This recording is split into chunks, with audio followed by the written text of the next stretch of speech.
قاته ولا تموتن إلا وأنتم مسلمون.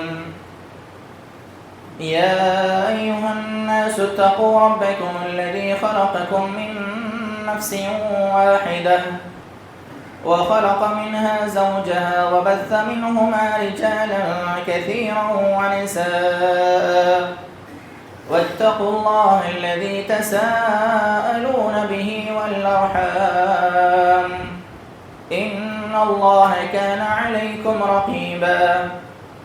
يا أيها الذين آمنوا اتقوا الله وقولوا قولا سديدا يصلح لكم أعمالكم ويغفر لكم ذنوبكم ومن يطع الله ورسوله فقد فاز فوزا عظيما. أما بعد فإن خير الحديث كتاب الله وخير الهدي هدي محمد صلى الله عليه وسلم وشر الأمور محدثاتها وكل محدثة بدعة وكل بدعة ضلالة وكل ضلالة في النار. أعوذ بالله من الشيطان الرجيم. بسم الله الرحمن الرحيم. إذ قال ربك للملائكة إني خالق بشرا من طين فإذا سويته ونفخت فيه من روحي فقعوا له ساجدين فسجد الملائكة كلهم أجمعون إلا إبليس استكبر وكان من الكافرين. عن أبي هريرة رضي الله عنه قال قال رسول الله صلى الله عليه وسلم قال الله عز وجل الكبرياء ردائي والعزمة إزاري فمن نازعني واحدا منهما فقذفته في النار. رواہ ابو داؤد. تمام قسم کی تعریفات، حمد و ثنا، بڑائی، کبریائی، پاکیزگی اور بزرگی اس اللہ رب العالمین احکم الحاکمین کے لیے لائق، زیبا و سزاوار ہے، جو تمام قسم کی عزتوں اور ذلتوں کا مالک ہے، موت و حیات کا مالک. حکومتیں عطا کرنا اسی کے اختیار میں ہے اور حکومتیں چھیننا اسی کے ہاتھ میں ہے. وہ جسے چاہے روئے زمین پہ سر بلندی عطا کرے اور جسے چاہے پستی میں ڈھکیل دے. بیماریوں کا دینے والا بھی وہی ہے اور شفا بھی اسی کے پاس سے ملتی ہے. ہر قسم کے اختیارات کا مالک، نہ اس کی ذات میں کوئی شریک ہے، نہ اس کی صفات میں کوئی اس کا ثانی ہے، نہ اس کی کوئی اولاد ہے، نہ وہ کسی کی اولاد ہے. وہ ہر قسم سے پاک اور بے عیب ہے. سبحان ما شانہ، سبحان اللہ وبحمدہ، سبحان اللہ العظیم. مختصر سی حمد و ثنا کے بعد درود و سلام کا نزول ہو تمام انبیاء کرام علیہم الصلاۃ والسلام پر، جنہیں رب العالمین نے دنیا والوں کی طرف مبعوث کیا، نازل کیا اور بھیجا، اور جنہوں نے لوگوں کو اللہ کی بندگی کی دعوت دی. خصوصاً میرے اور آپ کے آخری نبی احمد مجتبیٰ، محبوب کبریا جناب محمد رسول اللہ صلی اللہ تعالی علیہ وعلی آلہ واصحابہ وبارک وسلم پر، جنہیں اللہ رب العالمین نے ایسے دین کے ساتھ اس کائنات کے اندر بھیجا جو دین اپنے اندر جامعیت رکھتا ہے اور جو دین اپنے اندر مکمل ہے اور کامل ہے، جنہیں اللہ رب العالمین نے دنیا والوں کی جانب بھیجا تاکہ انسانوں کے دلوں کو بھی پاک و صاف کیا جائے اور ان کے جسموں کو بھی پاک و صاف کیا جائے، جنہیں اللہ رب العالمین نے قرآن مقدس جیسی عظیم ترین کتاب کے ساتھ روانہ کیا کہ جس میں ہدایت کی وہ ساری باتیں موجود ہیں، جو قیامت کی صبح تک انسانوں کو پیش آنے والی ہیں، ان تمام مسائل کا حل موجود ہے جو انسانی زندگی میں درپیش مسائل آنے والے ہیں۔ اللہم صلی علی محمد وعلی آل محمد کما صلیت علی ابراہیم وعلی آل ابراہیم انک حمید مجید۔ اللہم بارک علی محمد وعلی آل محمد کما بارکت علی ابراہیم وعلی آل ابراہیم انک حمید مجید۔ محترم بزرگوں، نوجوان ساتھیوں اور اسلامی ماں اور بہنوں، ہم اس بات کو جانتے ہیں کہ انسان اللہ رب العالمین کی جناب میں نیکیاں بھی کرتے ہیں، بہت ساری عبادات ہم کرتے ہیں جن کا ہمیں اللہ رب العالمین کے پاس اجر دیا جاتا ہے، اور ہم اس بات کو بھی جانتے ہیں کہ نیکیوں کے ساتھ ساتھ، اچھائیوں کے ساتھ ساتھ انسانوں کے اندر گناہ بھی ہیں اور نافرمانی بھی ہے۔ لیکن آج میں جس گناہ کی طرف آپ کی توجہ مبذول کروانا چاہتا ہوں اور جس گناہ پر گفتگو کرنے کی میں کوشش کروں گا، وہ گناہ روح زمین کا سب سے پہلا گناہ ہے۔ جب کبھی یہ بات آتی ہے کہ زمین پر سب سے پہلا گناہ کون سا ہوا، تو ہمارے ذہنوں میں آدم علیہ السلام کے بیٹوں کا واقعہ آتا ہے کہ حابل اور قابل کا جو واقعہ ہوا، قابل نے اپنے بھائی حابل کو قتل کیا، تو کہنے والے کہتے ہیں کہ روح زمین پر یا انسان کی یا کسی بھی مخلوق کی، جتنے مخلوقات اللہ نے پیدا کیے، چاہے وہ شیاطین ہوں، جنات ہوں، فرشتے ہوں، انسان ہوں اور دیگر مخلوقات ہوں، ان تمام مخلوقات میں سب سے پہلا جو گناہ اللہ رب العالمین کی جناب میں کیا گیا وہ ہے کبر۔ آگے انشاءاللہ قرآن مجید کی آیات کے حوالے سے اور نبی کائنات علیہ السلام کے فرامین کے حوالے سے بہت ساری باتوں کا تذکرہ کیا جائے گا۔ سب سے پہلے اس بات کو جان لیں کہ کبر کہتے کسے ہیں۔ آج اگر عام زبان میں سے کہا جائے تو تکبر کو کبر کہا جاتا ہے۔ فخر، غرور، یہ جو چیزیں انسان کے اندر آ جاتی ہیں، اسی کو اللہ رب العالمین نے کبر سے تعبیر کیا۔ کئی مقامات پر اللہ رب العالمین نے قرآن مجید کے اندر اس تکبر کا ذکر کیا۔ بعض مقامات پر اللہ رب العالمین نے تکبر کا لفظ استعمال کیا، اور کئی ایسے مقامات ہیں جہاں اللہ رب العالمین نے اس کے مطلب کو وہاں پر بیان کیا۔ اور ساتھ ہی ساتھ اللہ کے رسول صلی اللہ علیہ وسلم نے بھی اپنے فرامین کے اندر اس بات کا ذکر کیا کہ تکبر ایک ایسا گناہ ہے کہ اللہ رب العالمین کے پاس اس کی معافی نہیں ہے۔ آپ کے سامنے بے شمار مثالیں ہیں روح زمین پر، میں کسی کا نام نہیں لوں گا، ایسی بہت ساری مثالیں ہماری آنکھوں کے سامنے ہیں۔ ہم نے دیکھا ہے کہ جب تک لوگ اللہ رب العالمین کے لیے یا اس کی رضا کے لیے کام کرتے رہے، اللہ رب العالمین نے ان کو اونچائی پر پہنچا دیا، وہ عروج پر پہنچے، بلندیوں کو چھونے والے بن گئے۔ لیکن جب ان کے دلوں میں کبر آ گیا، ان کے دلوں میں تکبر آ گیا، ان کے دلوں میں غرور آ گیا، ان کو اللہ رب العالمین نے اس اونچائی سے اٹھا کر زمین پہ پٹک دیا۔ ایسی بہت ساری مثالیں ہیں، آپ غور کریں، آپ دیکھیں، کئی لاکھوں کی ملکیت کی مالک، کئی کروڑوں کی جائیداد کی مالک، اس کے پاس اتنا سارا پیسہ، اتنی جائیداد، اتنی مال اور دولت کی فراوانی تھی کہ اللہ رب العالمین نے اس کو بے نیاز کر رکھا تھا۔ لیکن ہم نے دیکھا، آپ سب نے بھی اس واقعات کو سنا ہے، جب اس نے علماء کے خلاف بدزبانی کی، تکبر آ گیا، زبان سے کبر چھلکنے لگا اور فخر و غرور اس کے جسم کے اندر رونما ہوا، تو اللہ رب العالمین نے اس اونچائی سے، اونچائی پر رہنے والوں کو اور اونچائی کی باتیں کرنے والوں کو ایسا نیست و نابود کر دیا کہ آج ان کا نام و نشان مٹ گیا ہے۔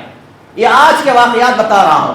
ویسے اللہ رب العالمین نے قرآن مقدس کے اندر بے شمار قوموں کے تذکرے کیے، بے شمار قوموں کے واقعات کو اللہ نے بیان کیا قرآن مقدس کے اندر، لیکن آج ہمارے معاشرے میں، ہمارے سوسائٹی میں ہم دیکھتے ہیں، ہمارے اطراف میں رہنے والے لوگوں کا آپ جائزہ لیں، ایسی بہت سی مثالیں آپ کو مل جائیں گی۔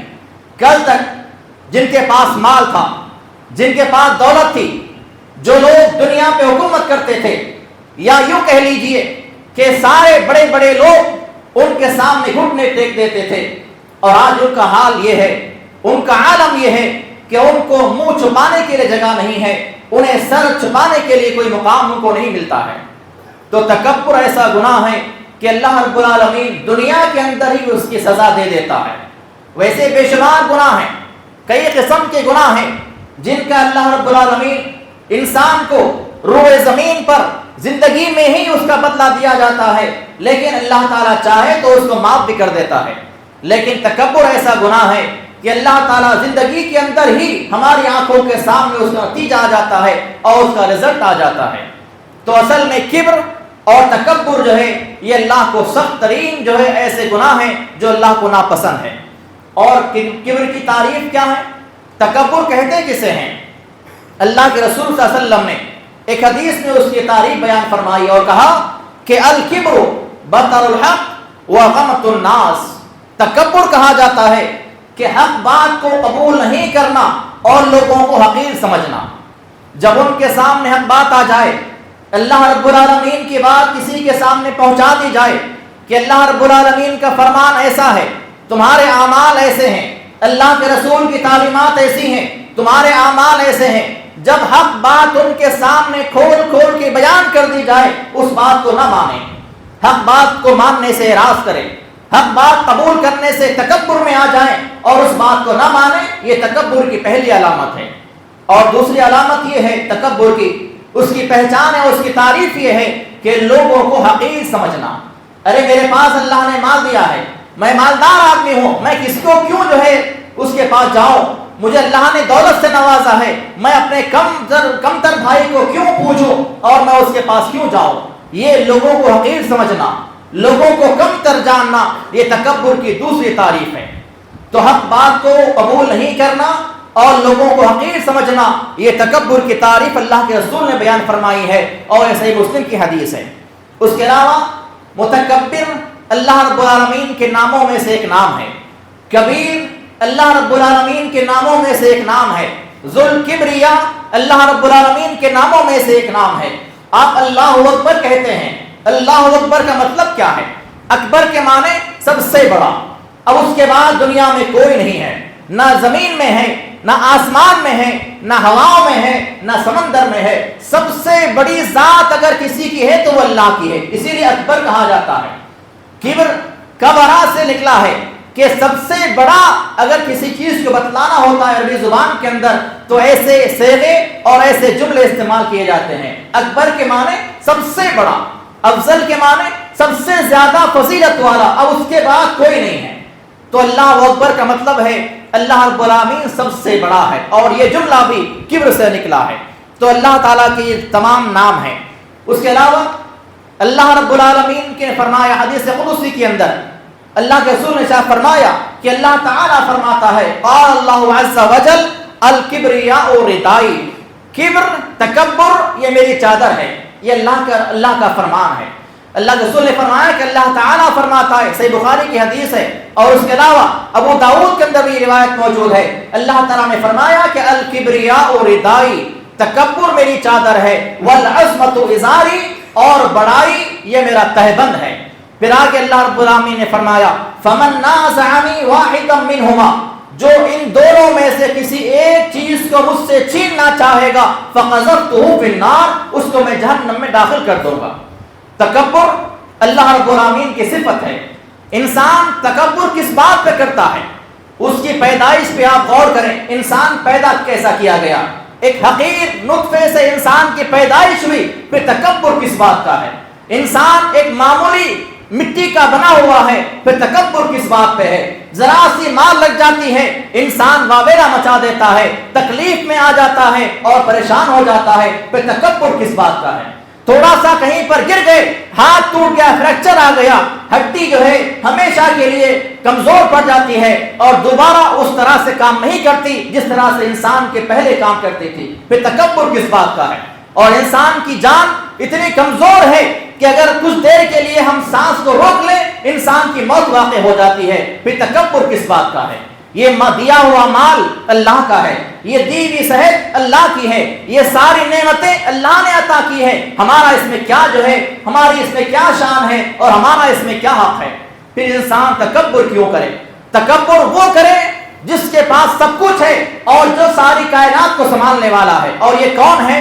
ہم جانتے ہیں کہ اللہ رب العالمین کی ذات ہے۔ تو تکبر، کبر اور یہ اللہ رب العالمین کے اوصاف میں سے کچھ صفتیں ہیں۔ اللہ رب العالمین نے صاف فرما دیا کہ الکبریاء ردائی، تکبر میری چادر ہے، والعظمت ازاری، اور بڑائی میری تہبند ہے، میرا ازار ہے۔ فمن نازعنی منہما، جو ان میں سے کسی ایک کو مجھ سے لینا چاہے گا، فقذفتہ فی النار، اس کو میں جہنم میں داخل کر دوں گا۔ اس کے علاوہ جیسا کہ میں نے پہلے ہی کہا تھا کہ سب سے پہلا گناہ جو کیا گیا وہ تکبر ہے۔ اللہ رب العالمین نے فرمایا سورہ صاد کے اندر، اذ قال ربک للملائکۃ انی خالق بشرا من طین، اللہ نے فرمایا کہ اللہ رب العالمین نے جب فرشتوں کے سامنے کہا کہ انی خالق، میں ایک مخلوق کو، انسان کو پیدا کرنے والا ہوں اور مٹی سے پیدا کرنے والا ہوں، انی خالق بشرا من طین، میں انسان کو مٹی سے پیدا کرنے والا ہوں، فَإِذَا سَوَّيْتُهُ، جب اس کو میں ٹھیک ٹھاک لگا دوں گا، وَنَفَخْتُ فِيهِ مِن رُوحِي، جب اس کے اندر میں اپنی روح کو داخل کر دوں گا، فَقَعُوا لَهُ سَاجِدِينَ، تو تم سب کے سب اس کے سامنے سجدے میں گر جانا۔ سجدہ تعظیمی کا ذکر اللہ رب العالمین نے یہاں پر کیا ہے۔ پھر آگے اللہ نے فرمایا فَسَجَدَ الْمَلَائِكَةُ كُلُّهُمْ أَجْمَعُونَ، تمام فرشتوں نے انسان کے آگے سجدہ کیا، آدم کو سجدہ کیا، الا ابلیس، سوائے ابلیس کے، استکبر وکان من الکافرین، اس نے تکبر کیا۔ تو سب سے پہلا تکبر کرنے والا کون ہے؟ یہ ابلیس ہے، اور تکبر کی صفت شیطان کی صفت ہے، انسان کی صفت ہرگز نہیں ہو سکتی، اور خاص طور پر ایک مسلمان کی، ایک ایمان والے کی صفت تو ہرگز نہیں ہو سکتی۔ تکبر کرنا، غرور کرنا، کسی بھی بات پہ گھمنڈ کرنا، چاہے وہ مال کے تعلق سے ہو، چاہے وہ جائیداد کے تعلق سے ہو، چاہے وہ اولاد کے تعلق سے ہو، چاہے وہ صحت کے معاملے میں ہو، کسی بھی معاملے میں تکبر کرنا یہ انسان کی صفت ہرگز نہیں ہو سکتی، یہ شیطان کی صفت ہے۔ تو اللہ رب العالمین نے یہاں پر اس بات کا ذکر کیا کہ جب تمام فرشتوں نے سجدہ کیا سوائے ابلیس کے، اس نے استکبار کیا، تکبر کیا، گھمنڈ کیا اور کہا کہ اے اللہ تو نے اس کو مٹی سے پیدا کیا ہے اور میں آگ سے پیدا کیا گیا ہوں، اور آگ مٹی کے مقابلے میں زیادہ بہتر ہے، میں کیوں اس کو سجدہ کروں؟ یہ تکبر جب اس کے ذہن میں آیا، جب اس کی زبان سے تکبر کے الفاظ نکلے تو اللہ رب العالمین نے فرمایا فَإِنَّكَ رَجِيمٌ إِلَىٰ يَوْمِ الدِّينِ، تو اب یہاں سے قیامت کی صبح تک تجھے مردود قرار دیا گیا ہے، تو یہاں سے چلا جا۔ تو سب سے پہلا جو گناہ اس کائنات کے اندر کیا گیا وہ تکبر ہے، اور اللہ رب العالمین جو ہے تکبر کرنے والے کو ہرگز پسند نہیں کرتا، جیسا کہ اللہ رب العالمین نے فرمایا سورہ نساء کے اندر ان اللہ لا يحب من کان مختالا فخورا، اللہ رب العالمین ایسے آدمی کو ہرگز پسند نہیں کرتا جو تکبر کرنے والا اور شیخی بگارنے والا ہو، بڑی بڑی باتیں کرنے والا، لوگوں کے سامنے بڑی بڑی باتیں کرنے والا، اور جھوٹ پہ جھوٹ بتا کر لوگوں کو اپنی تعریفیں کروانے والا، اور ساتھ ہی ساتھ تکبر کرنے والا۔ جس کے دل میں تکبر ہوگا اللہ اس کو ہرگز پسند نہیں کرتا، لا يحب كل مختال فخورا، ایسے انسان کو اللہ تعالیٰ ہرگز پسند نہیں کرتا۔ اور تکبر کرنے والوں کا انجام کیا ہے؟ جیسا کہ ابھی حدیث میں نے بیان کیا، اللہ رب العالمین نے صاف فرما دیا کہ جو تکبر کرتے ہیں ان کو میں جہنم میں داخل کر دوں گا، فَقَذَفْتُهُ فِي النَّارِ، اور اللہ نے قرآن مجید کے اندر بھی اس بات کا ذکر کیا کہ وَالَّذِينَ كَذَّبُوا بِآيَاتِنَا وَاسْتَكْبَرُوا عَنْهَا، جو لوگ اللہ تعالیٰ کی آیتوں کا انکار کرتے ہیں، جو لوگ اللہ تعالیٰ کی آیتوں کا انکار کرتے ہیں۔ یہاں پر رک کر ایک بات بتا دوں کہ جب یہ بات اور یہ آیتیں اور اس طرح کی باتیں جب بار بار بیان کی جاتی کہ لوگ اللہ کی آیتوں کا انکار کرتے، تو ہمارے ذہن میں یہ بات آتی ہے، ہمارے ذہن نقشہ اس قسم کا آتا ہے کہ مکہ میں عرب کے زمانے میں اور اللہ کے رسول کے زمانے میں ایسا کیا جاتا تھا، کافی لوگ اللہ کی بات کو انکار کرتے تھے۔ آج مسلمان کہاں اللہ کی بات کا انکار کرتا ہے؟ زبان سے انکار کرنا ہی انکار نہیں کہا جاتا، عمل سے انکار کرنا بھی انکار کہا جاتا ہے۔ ایسی کتنی مثالیں آپ کے سامنے بیان کروں کہ آج مسلمان اللہ تعالیٰ کی آیتوں کا انکار کرتا ہے، کھلم کھلا انکار کرتا ہے، زبان سے نہیں کہتا، قرآن نہیں مانتا، لیکن عمل ان کا دیکھا جائے تو ایسے بے شمار چیزیں ہیں اور ایسے بے شمار احکامات اور ایسے بے شمار مسائل ہیں، ان کو بیان کرنے کا وقت نہیں ہے۔ تو اللہ نے فرمایا والذین کذبوا بآیاتنا، جن لوگوں نے اللہ تعالیٰ کی آیتوں کا انکار کیا، جھٹلایا، اور ساتھ ہی ساتھ واستکبروا عنہا، تکبر کیا، گھمنڈ میں آ گئے، فخر میں آ گئے، اولئک اصحاب النار ہم فیہا خالدون، یہ لوگ جہنم میں داخل کیے جائیں گے جہاں پر ہمیشہ ہمیشہ وہ لوگ رہنے والے ہیں۔ یہ قرآن کی آیت ہے، یہ قرآن کا فرمان ہے، رب کے فرمان ہے لوگوں کے لیے کہ تکبر اللہ تعالیٰ کو ہرگز معاف نہیں ہو سکتا۔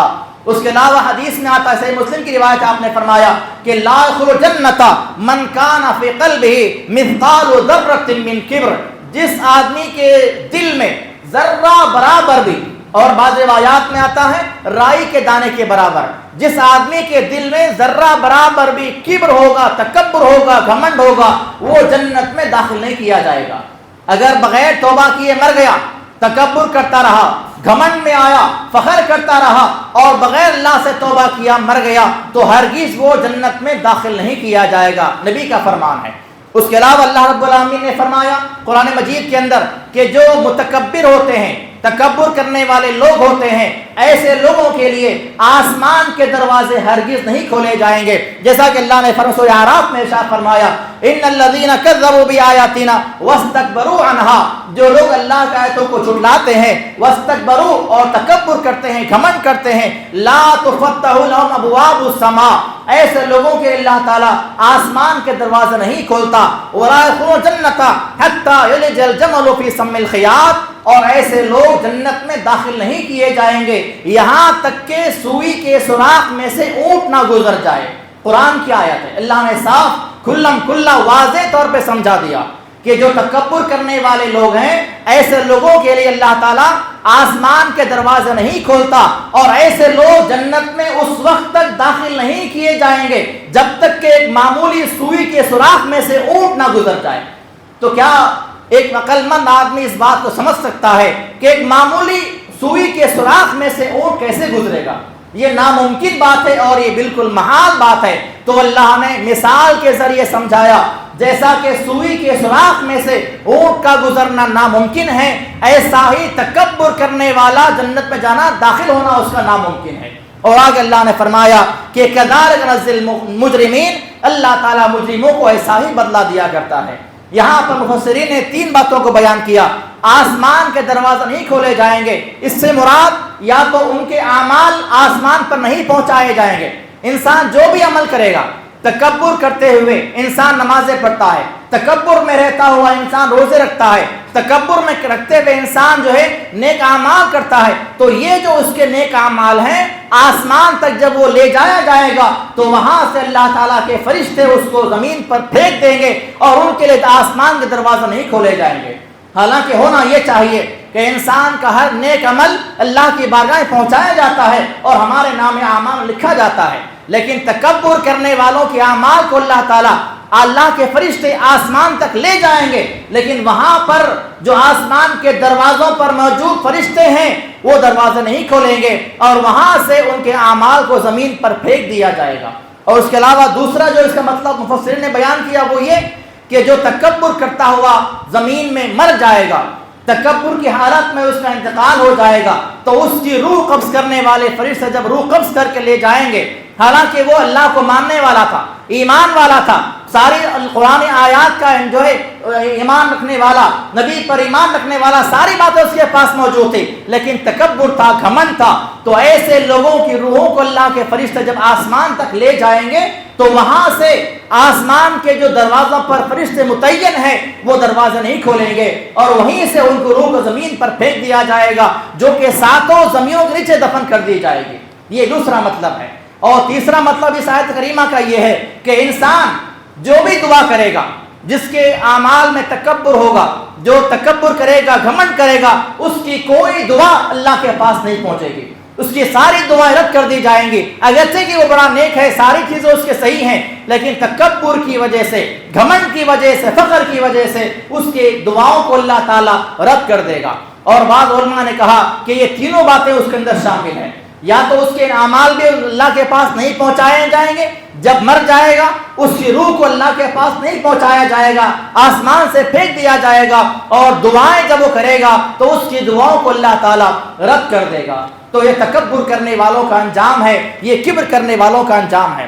اس کے علاوہ اللہ رب العالمین جو ہے زمین پر ہی تکبر کرنے والوں کو سزائیں دیتا ہے، زمین پر ہی۔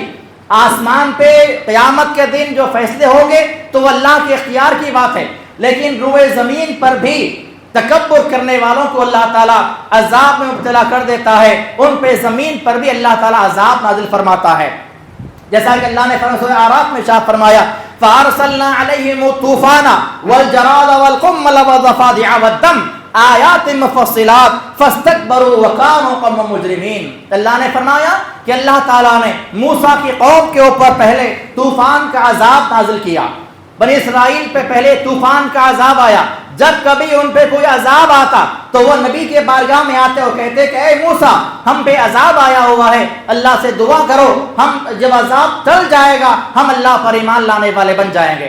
عذاب موسیٰ کی دعا سے عذاب ٹال دیا جاتا، وہ لوگ پھر سے استکبار کرتے، تکبر کرتے اور بدعمالیوں کے اندر وہ شامل ہو جاتے، پھر اللہ تعالیٰ دوسرا عذاب نازل فرماتا، جیسا کہ اللہ نے فرمایا پہلے ان پہ طوفان کا عذاب آیا، انہوں نے نافرمانی کی، پھر توبہ کی، اس کے بعد طوفان کا عذاب نکال دیا گیا۔ والجراد دوسرا عذاب آیا، ٹڈیوں کا عذاب، ان کے تمام کھیتوں کو تباہ کرنے کے لیے، تمام فصل کو تباہ کرنے کے لیے ٹڈیوں کا عذاب نازل کیا گیا۔ جب انہوں نے توبہ کی، اللہ کے طرف رجوع ہوئے، نبی سے جو ہے دعا کی درخواست کی، ان کی دعا سے عذاب ٹال دیا گیا۔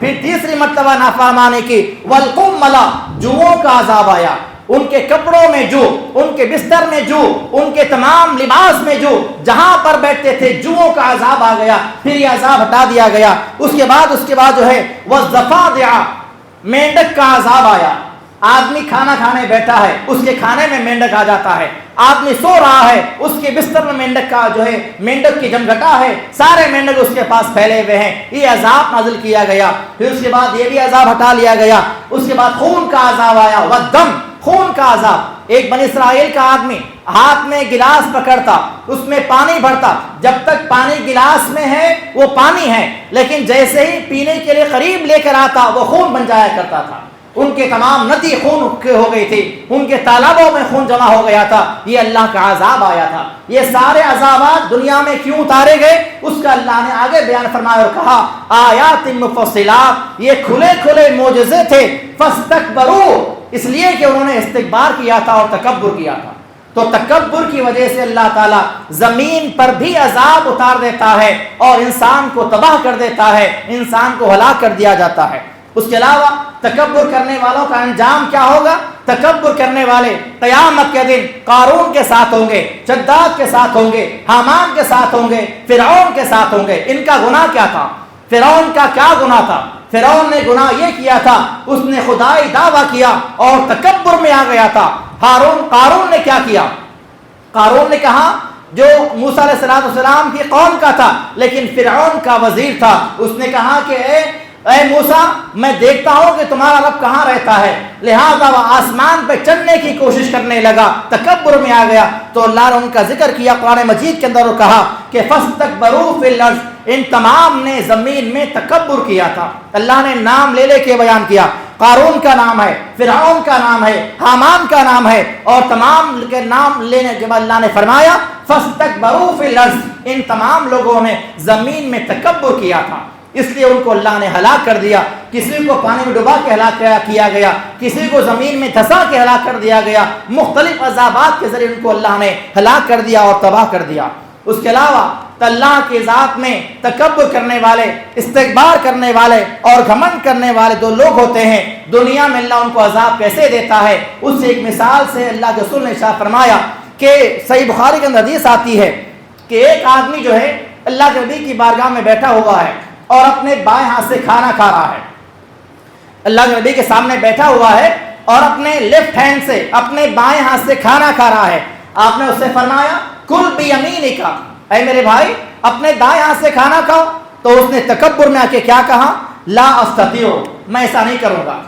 حالانکہ اس کا سیدھا ہاتھ دایاں ہاتھ اچھا ہے، لیکن وہ کہتا ہے کہ ایسا نہیں کروں گا. نبی کی بات کو نہیں مانا اور نبی نے آگے فرمایا کہ اس نے تکبر کی وجہ سے ایسا کیا تھا. تو اللہ کے نبی نے بد دعا دی اور کہا کہ لستطعت، اب تیرا ہاتھ کبھی بھی نہیں اٹھے گا. اس کے بعد روایت کرنے والے راوی کہتے ہیں کہ جب تک وہ زندہ رہا کبھی اس کا سیدھا ہاتھ جو ہے اس کے منہ تک نہیں آیا. یہ تکبر کا انجام ہوا. تکبر کی وجہ سے آدمی بائیں ہاتھ سے کھا رہا تھا، نبی کا حکم آیا، نبی نے حکم فرمایا اور کہا سیدھے ہاتھ سے کھاؤ. اس نے تکبر سے کہا کہ نہیں ایسا نہیں کروں گا، تو اس کے مرنے تک اس کا دایاں ہاتھ جو ہے فالزدہ ہو گیا اور کبھی اس کا ہاتھ اس کے منہ تک نہیں اٹھ پایا. تو تکبر کی وجہ سے انسان پر جو مصیبتیں آتی ہیں، جو عذابات آتے ہیں، وہ دنیا میں ہی آتے ہیں. دنیا میں اللہ تعالیٰ بتا دیتا ہے تکبر کرنے والوں کا انجام کیا ہوتا ہے. اس کے علاوہ اللہ کے رسول صلی اللہ علیہ وسلم نے صحیح بخاری کے اندر ایک تفصیلی واقعہ بیان کیا ہے.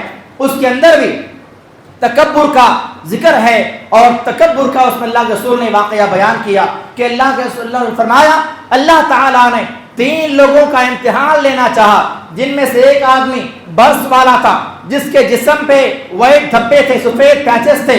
اس کے بعد دوسرا آدمی جس کے سر پہ بال نہیں تھے، گنجا آدمی تھا.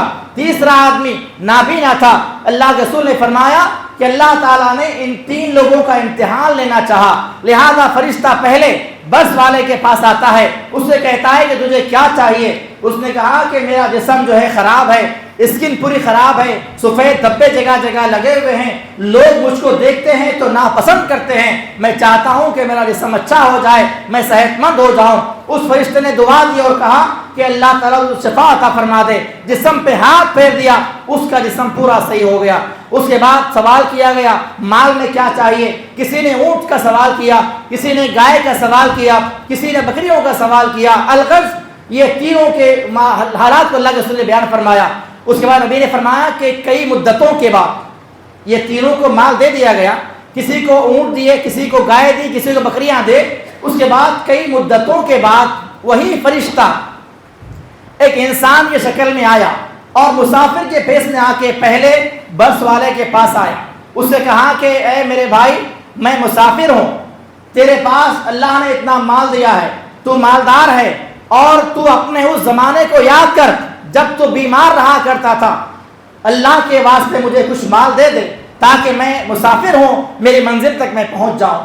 اس نے تکبر میں آ کے کہا اور کہا کہ یہ کس نے کیا بات کر رہا ہے، نہ میں کبھی بیمار تھا اور نہ ہی یہ مال جو ہے اللہ کا دیا ہوا ہے، یہ میرے اکابرین سے مال چلا آ رہا ہے. ایسے الفاظ اللہ کے نبی نے فرمائے کہ ان کابرین کابرین، اکابرین سے، میرے بڑے لوگوں سے یہ مال مجھے ملتا آ رہا ہے، یہ مال مجھے اللہ نے نہیں دیا ہے. یہ تکبر کے الفاظ جب زبان پہ آئے تو اس فرشتے نے بد دعا دی اور کہا کہ تو جیسا پہلے تھا ویسا ہی ہو جا.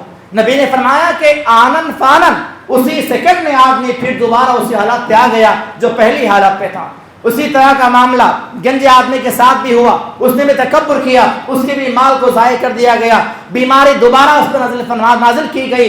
اس کے بعد جب تیسرے آدمی کی باری آئی، نابینا آدمی کے پاس فرشتہ آتا ہے اور کہتا ہے کہ میرے بھائی میں مسافر ہوں، مجھے سفر کرنا ہے، تجھے اللہ نے مال سے نوازا ہے، تو نابینا تجھے تھا، تجھے بینائی اللہ نے عطا فرمائی ہے، اللہ کے واسطے مجھے کچھ مال دے دے. تو اس نابینا آدمی نے کہا یہ جو کچھ تو دیکھ رہا ہے اس میں جتنا لینا چاہے لے لے اور اپنے منزل پر پہنچ جا.